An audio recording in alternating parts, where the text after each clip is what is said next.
Ang Father lang ang God na dapat sambahin at hindi yung anak. Gusto kong i-clarify ko na yun. Oo o hindi?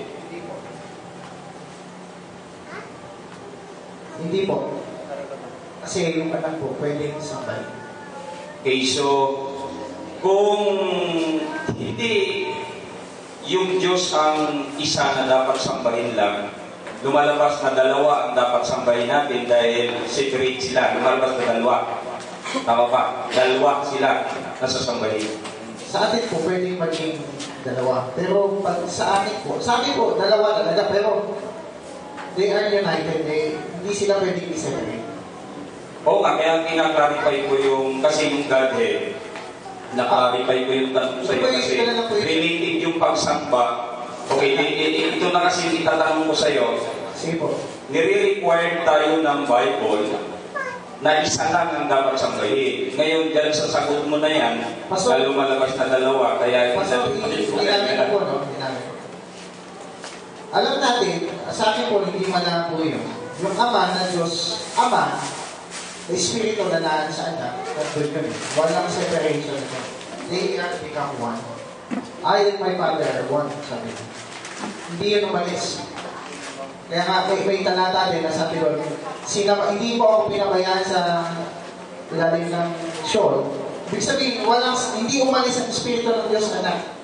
They are united. May patunay po tayo na John 14:23. Ngayon, ang tanong po dyan, sumasamba tayo ba sa dalawa? Hindi po. Hindi. Ako ang nagtatanong. Hindi ba ito pala sa sagot? Okay. Pastor, sumagot po. Sasagutin ko lang if you worship Jesus Christ, you worship God the Father. Yun, ang sagot mo, pag sinamba mo si Jesucristo, sinamba mo yung Ama. Okay. Kasi nga, ang tanong ko nga sa'yo kanina, kung yung tunay na Diyos ba, yung Ama lang, at kaya nga tinaklarify ko yun bago ako magtanong. Sige. So, pag sinamba mo ang anak, sinamba mo rin ang Ama. Okay, lumalabas na sa sagot mo na sila ay iisa. Tama? Hindi po, isa. Numerical one. Saan mo ilalagay yung they are one sa pagsamba sa isang Diyos? Saan sila naging isa at saan sila hindi iisa? Kung pagsamba ang pag-usapan. Pwede po papasa po yung talata. Philippians chapter 2, verse 9 po. Alam mo din? Ito po yung sagot ko. Saan sila iisa? Saan sila iwalay? Oo, doon sa binasa mo kasi kanina, related kasi ang gapin sa pagsamba. Kaya iulit ko nga, ina-qualify tayo ng Bible na samba lang sa isa. Hindi pwedeng dalawa. Okay, hindi pwedeng dalawa. Parehas tayo isang ayon dyan. Ito po yung sagot ko. That every tongue should confess that Jesus Christ is Lord, to the glory of God the Father. So nakatingin kay Kristo, pero to the glory of the Father. So si Kristo ang image Colossians 1:13. So ang sagutin ko po yung dalawang tanong. Kailan sila mag-isa? In terms of... Yung tanong ko dyan, saan sila naging isa? Kasi related sa pagsamba, ang tinatanong ko kasi hindi tayo pwede sumamba sa dalawa. In the spirit po. Isa po sila sa... Saan sila naging isa?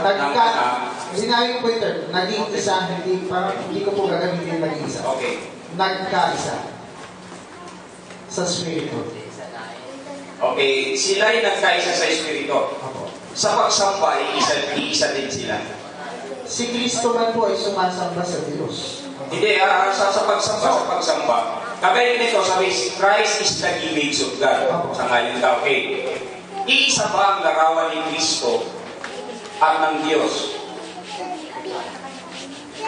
Pwede po sabihin. Ngayon, kung iisa sila ng larawan, yun bang Diyos na hindi nakikita ay ang pagsamba mo kay Kristo na siyang larawang nakikita, same lang yun. Same lang po yun.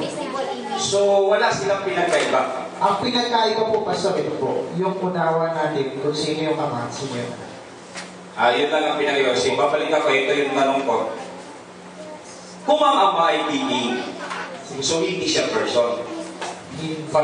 O yung ama ba o yung God? Gusto ko pabalikan ko lang kanina, sabi mo, God is a being, not a person. Opo. Okay. Kung yung God ay being, so hindi siya person, ang tanong ko, may person ba ang ama? Opo. Sino ang person niya? Yung Diyos po ay being. Yung person po niya, ito po si Jesus Christ. Okay, so, yung person na yan, tinawag na tao. Opo. Okay. Yung si Kristo, tao din. Tao po siya. Okay. Yung Diyos na being, may person siya. Ang person niya po, in the sense, hindi siya yun. Hindi Kaya ang tinatanong ko, kasi, Opo, may person po siya. sino ang person niya? Sabi mo si Jesus Christ. Jesus Christ. Yung Jesus Christ, hindi yung image. Yun din po yung image. Yung bang nakakita sa image, nakakita sa Diyos na hindi nakikita. Sabi po ni Cristo, nakakita sa akin, nakakita sa Ama. Anong itsura ng Ama? Yung itsura ng Ama, Espiritu, pero hindi naman natin makita. God is Spirit, Kaya nga tinanong ko sa iyo, ang nakakita sa Kanya, nakakita sa Ama. So anong itsura ng Ama? Unang-una po, Pastor, no? Palalabasin natin yung Ama, yung itsura niya si Cristo. Hindi po ganun, Pastor, eh. Okay, iiwanan na natin. Hindi naman kita ginigipit. Sa ngayon ka na si Iso Cristo, ang pinaka-persona ng God na being na Is the representation, Pastor. yung larawan na visible. Opo, Pastor, pero lilinawin ko lang, katulad na sinabi ni Mother Freddy, may separate spirit si Cristo. Hindi, wala tayong problema sa spirit kasi nasa Godhead nga tayo kasi. Pinagpapauna ko lang po yun. Oo, nasa Kasi baka Godhead tayo. matanong natin yan, baka. Okay, nasa Godhead kasi tayo eh. Kaya tinatanong ko kasi ang God ay importante yan sa mga believer, lalo na sa pagsamba. So si Jesus Christ ang persona ng Diyos, no? Dito naman sa ang tanong ko naman sa iyo, Brother Mina, dito kalugtong pa. Nakita ko ang mga binasa mong libro, ito ay yung karamihan na quote ko yata sa 4 books. Matthew, Luke, John, yung kanatyo, yung bang revelation o kaunawaan ni Matthew, Luke, John, sapat na ba yung pagdating sa Godhead? Kasi po, yung kay John, tingin ko po sapat na yun kasi yung Book of Revelation, si John na nagsulat. Sinong John ang ituturo mo dyan? Yung kabilang sa 4 books o yung nasa last book? Yung kasama po sa 4 Gospel. Ang 4 Gospel, si John, siya rin yung author ng Revelation. Si John ang author ng Revelation. Siya po yung binigyan ng vision. Writer, siya nagsulat. Okay.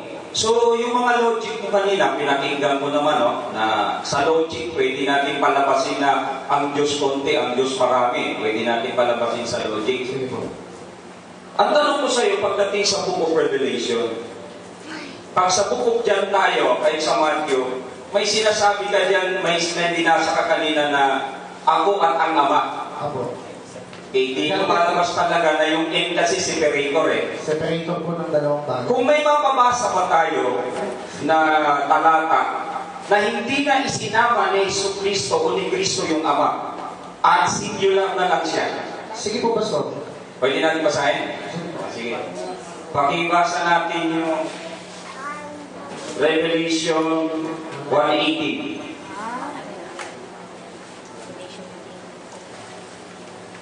Baka po 1:8. O sa 1:8 ba yun? Pinanli ko po kayo niya. I am the Almighty. Ito po, Pastor. I am the Alpha and Omega, the beginning and the end. Say, the Lord, which is and which was and which is to come, the Almighty. Pastor, ang tanong po, yung Ama to. So, yung Ama yan, hindi yan si Iso Kristo. Tapos, siya yung nagsasalita si Kristo. So sa mga tuwing parang lalabas, si Kristo yung Ama.